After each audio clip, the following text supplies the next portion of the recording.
We have seen that before the historic period, Texas was inhabited by members of two great Native American cultures, the Pueblo and the Mississippian.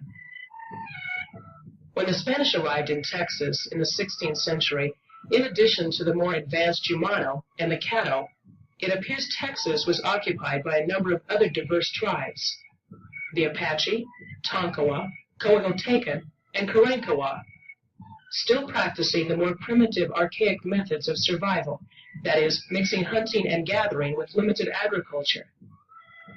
Since these Native American groups had no written language that we know of, and few artifacts have been found, not much is known about how they lived during this time. Only a few written accounts and sketches from the earliest European explorers exist to tell us about these now extinct cultures.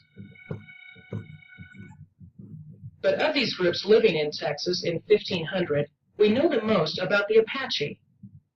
The Apache occupied the Great Plains, the land of short grass and bison.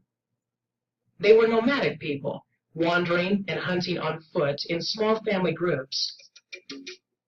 They were a warrior-like tribe, often raiding other tribes, and later the Spanish missions. It is believed they had a religion that saw all things in nature as being sacred. Today, a good representation of their clothing can be found in museums, and their artwork remains in caves. Perhaps the most famous Apache was Geronimo, who was one of the last Indians to be defeated by American soldiers. But even before Geronimo's defeat, the eastern band of Apache had been driven from Texas. They were lucky to survive at all, according to Numa Lesh of the Institute of Texas Culture. The Apache was called on both sides. The Spanish was the anvil, and the Comanche was the hammer. So the Apache moved west and became what we know as the Mescalero now in New Mexico, and is a fairly wealthy tribe with their ski resorts and things like that. The remaining tribes that occupied eastern and southeastern Texas, the Tonkawa, the Coahuiltecan, and the Karankawa, fared less well. They became extinct by 1850. These tribes had certain things in common. They all produced pottery, used bows and arrows, had limited agriculture, and they fished along the Gulf Coast. However, each had its own language, religious practices, and social customs.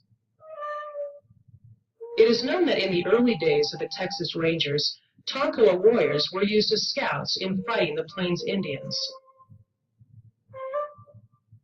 As for the Karankawa, their fate was sealed by their cannibalistic practices.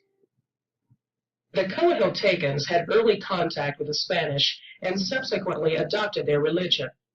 Again, Numa Lesh. Okay, the Coahuiltecans were the true mission Indians, and they blended in very well with the mission life because even before the coming of the missionaries, they were farmers, they were shepherds, herdsmen.